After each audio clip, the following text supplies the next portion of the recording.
चर्चा की थी मां सती के आत्मदाह की।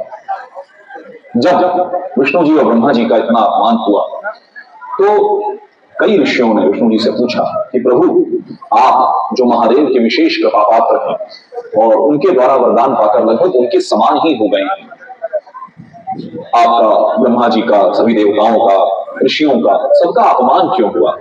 इसका कोई ना कोई कारण तो जरूर होगा। तो श्री हरि विष्णु ने कहा कि हे ऋषियों, प्राचीन काल में हुई उस घटना को आप लोग भूल गए हैं जिसमें ऋषि दधीची ने अपने मित्र सम्राट शुभ को शाप दिया था और मैं भी उस शुभ के संरक्षण के कारण अपमानित और शापित हुआ था। तो देवताओं ने, ऋषियों ने पूछा कि प्रभु ये कथा एक बार पुनः हमको जानकारी में दें, समझाएं, बताएं।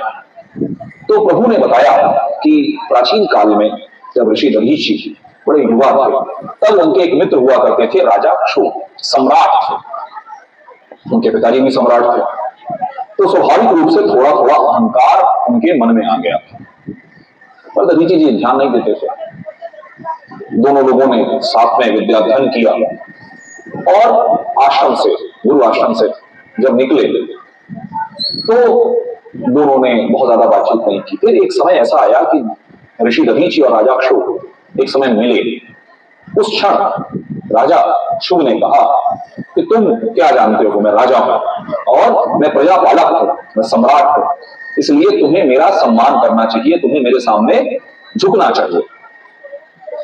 पर ऋषि दधीची ने कहा कि ब्रह्म बल, ब्रह्म तेज, ब्रह्म ज्ञान, ब्रह्म तपस्या ये सबसे ज्यादा बड़ी है। भक्तजनों, मैं आपके माध्यम से और हमारे YouTube और Facebook देख रहे साथियों के माध्यम से इस बात को अपने विशेषकर ब्राह्मण भाइयों, युवा बच्चों के साथ साझा करना चाहता हूं कि आज की तारीख में बहुत सारे ब्राह्मण युवाओं को लगता है कि सिर्फ अमुक जाति में उत्पन्न हो जाने के नाते उनका सम्मान होने लग जाएगा, और जब नहीं होता तो वो गलत रास्तों पर चलते हैं। कई बार गुंडागर्दी, बाहुबली, माफिया बनने के सोचते हैं और सोचते हैं कि बाहुबल से वो ब्राह्मणों जैसा सम्मान पालेंगे।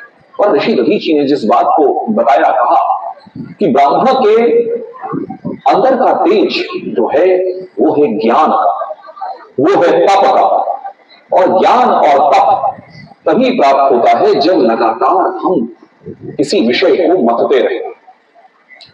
ऋषि दधीची ने जब कहा तो राजा शुभ ने उनकी बात को अनसुना कर दिया और अपनी सेना सामने खड़ी कर दी। ऋषि दधीची ने अपने तपोबल से गण खड़े कर दिए, उन्होंने खटाक से राजा को हरा दिया। राजा समझ गया कि ये